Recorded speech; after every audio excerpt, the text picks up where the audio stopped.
Children, have you ever heard of a man who could be in two places at once? No, Padre, tell us.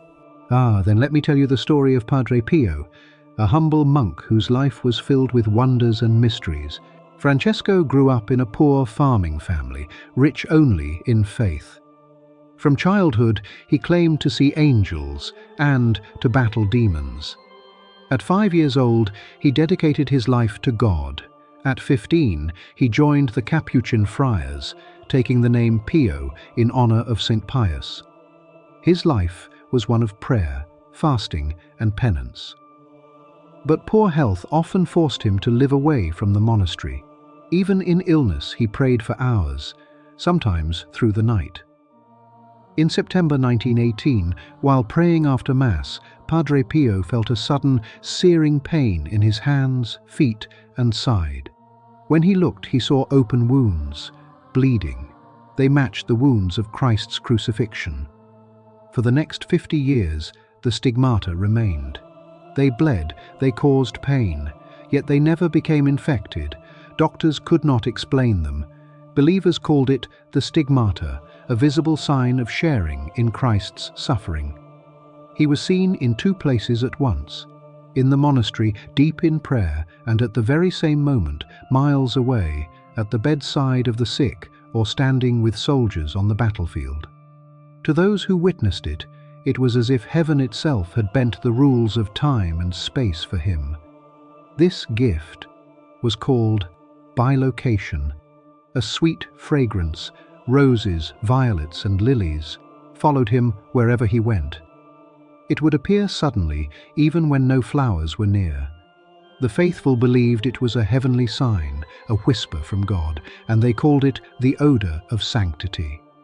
In the confessional, he could see into the very depths of a person's soul. People who had hidden sins for years found them gently spoken aloud before they could confess. It was as if he was reading an open book, a gift known as the reading of souls.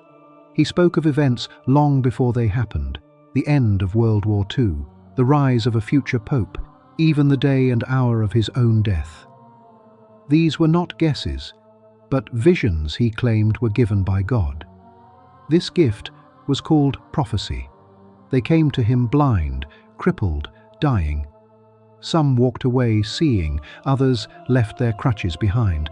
Many returned home free from the pain they had carried for years. Even doctors were forced to admit there was no medical explanation. In the silence of the night, strange crashes and shouts came from his cell. Fellow friars found him bruised and bleeding. Padre Pio said the devil himself came to attack him, to try and break his prayer, but each time he rose again to continue his mission. Not everyone believed. Some accused him of self-inflicted wounds and deception. Even the church grew cautious. At one point, Padre Pio was forbidden from celebrating public mass or hearing confessions. He obeyed in silence. Years later, the restrictions were lifted. Pilgrims returned by the thousands. For the rest of his life, he spent up to 16 hours a day hearing confession. As he grew older, his strength faded. In September 1968, Padre Pio told his fellow friars he would soon die. In the early hours of September 23rd, he whispered the names of Jesus and Mary, and passed away at the age of 81. The stigmata, which had marked his body for half a century, vanished instantly. He was buried in San Giovanni Rotondo, where millions still come to pray. Saint Padre Pio was called a mystic, a healer, a fraud, and a saint.